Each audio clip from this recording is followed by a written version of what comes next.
Քրիստոնեական միջազգային համերաշխություն իրավական կազմակերպությունը հայտարարում է, որ Հայաստանում կրոնական ազատության իրավունքը սպառնալիքի տակ է, մասնավոր անդրադարձ կատարելով Հայոց Հայրապետի և 6 եպիսկոպոսների քաղաքական դրդապատճառներով կեղծ մեղադրանքներով դատավարությանը։ Կազմակերպությունը մտահոգ է, որ այս դատավարությունն ուղիղ սպառնալիք է ժողովրդավարությանը, քանի որ բացահայտորեն խախտվում է Հայաստանի Հանրապետության Սահմանադրության 17-րդ հոդվածը,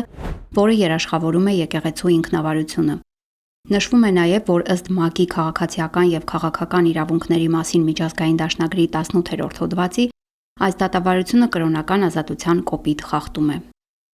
Անդրադառնալով Փաշինյանի վարչակազմի առաքելական եկեղեցու դեմ համակարգված և շարունակական արշավին, Քրիստոնեական միջազգային համերաշխություն կազմակերպությունը շեշտում է, որ պետական իշխանության ագրեսիվ չարաշահումը վտանգավոր նախադեպ է, որը խաթարում է օրենքի գերակայությունը։ Աշխարհիկ դատարանները իրավասություն չունեն միջամտելու կանոնական եկեղեցու կառավարման գործերին, ասվում է հայտարարության մեջ։ Կազմակերպությունը կոչ է անում համայն աշխարհին համերաշխություն հայտնել հայ առաքելական եկեղեցուն ընդդեմ մարդու հիմնարար իրավունքների հակասահմանադրական խախտումների։